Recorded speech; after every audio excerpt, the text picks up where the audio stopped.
A voluntary blood donation camp was organized by the employees of the Health Department and the Tripura Government Homeopathic Doctors Association to mark the birthday of Chief Minister Dr. Manik Saha. In addition to Chief Minister Dr. Manik Saha, Mayor Deepak Majumdar and others were present at today's blood donation camp.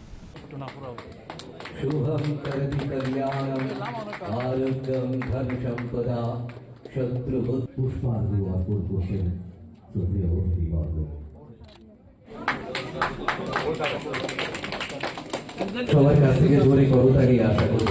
আমরা বলি সবাই ভগতু, শুভায় ভগতু, শুভায়।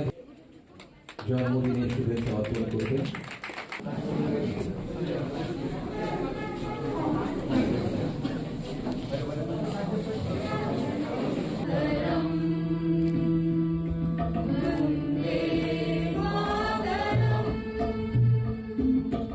In addition to Chief Minister Dr. Manik Saha, Mayor Deepak Majumdar, Dr. Kanak Chaudhary and others were present at today's blood donation camp.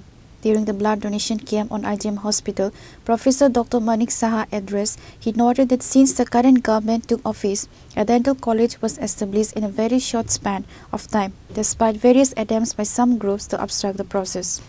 He mentioned that the Caesar Hospital of Manipur has expressed interest in establishing a presence in Tripura. Although land has already been allotted to them, he pointed out that there have been attempts to create hurdles in this initiative as well. Many people speak without knowing the facts. In reality, only 9% of the groundwater available in Tripura is currently being utilized. Some had claimed that rubber plantations pollute the environment. This is also incorrect. Rubber is playing a massive role in the socio-economic development of Tripura. Since there is less scope for large-scale industries, emphasis has been placed on small and medium enterprises. The Chief Minister stated that focus is being given to the development of the tea industry and dedicated tea sales centers have been set up across the state. Work is also underway to develop the agar industry, which will play a crucial role in Tripura's socio-economic future. Previously, there was no agar policy in the state, but the current government has implemented one. As a result, investors are now coming to Tripura. While there was unrest in the state in the past, a peaceful environment prevails today. Occasionally, some elements try to create disturbances. Sometimes, force must be used to maintain peace. A roadmap for Viksit Tripura 2047 has been prepared. প্রচুর আলোচনা হয়েছে, আমি আর বিশেষ কিছু বলছি না। আমাদের সরকার এখানে আসার পর বিশেষ করে আমাদের কিছু প্রায়োরিটি বিষয় কিন্তু চলে এসেছে। যেহেতু আমি স্বাস্থ্যের সাথে যুক্ত, এখানে আমার পূর্ববর্তী বক্তা বলেছেন যে এখানে যেমন dental college, government dental college, এখানে খুব অল্প সময়ের মধ্যে কিন্তু এই ডেন্টাল কলেজটা আমরা শুরু করতে পেরেছি। প্রায় 8 থেকে 9 মাসের মধ্যে এই ডেন্টাল কলেজটাকে দাঁড় করানো হয়েছে। মাননীয় প্রধানমন্ত্রী নিজে এসে এটা উদ্বোধন করেছিলেন। কিন্তু কাজ করতে গেলে বাধাও আসে।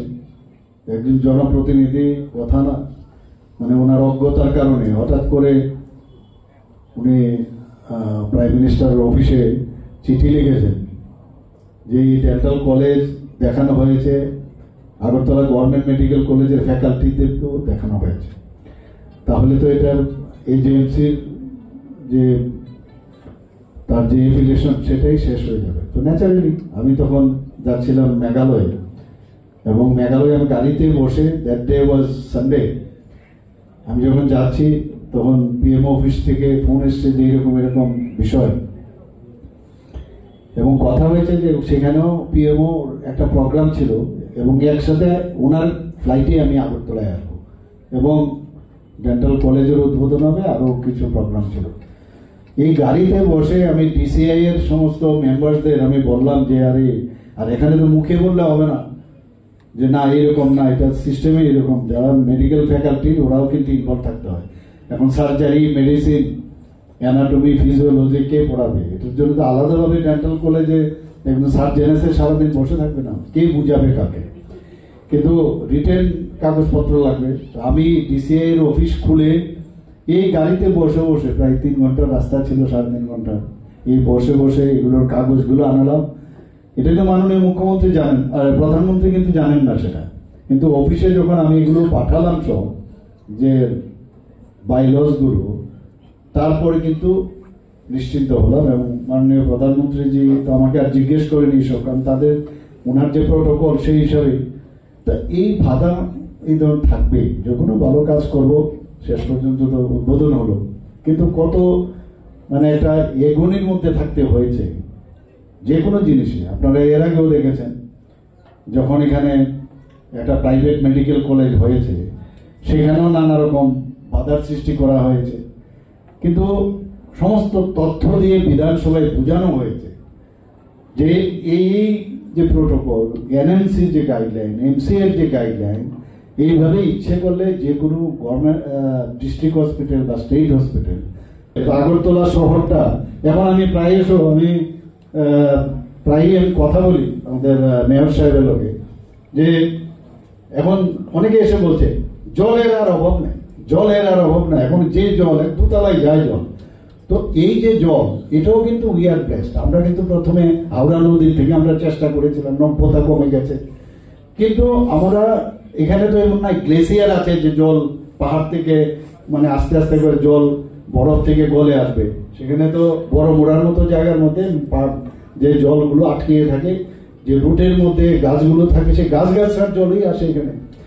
এবং ত্রিপুরাতে প্রায় 11টার থেকে 12টার মতো প্রধান যে নদীগুলো আছে, তো এইগুলো নিয়ে আমাদের কথাবার্তা চলছে যে কোথা থেকে জল আনা যায় কিনা, এরকম অনেক মানে ট্রায়ারের মতো চেষ্টা থাকবে। অনেকেও বলতে পারে এরকম করছে, কিন্তু আলটিমেটলি কাজ মানে ড্রিম যদি আপনি দেখেন, স্বপ্ন দেখেন, তবেই সম্ভব হবে।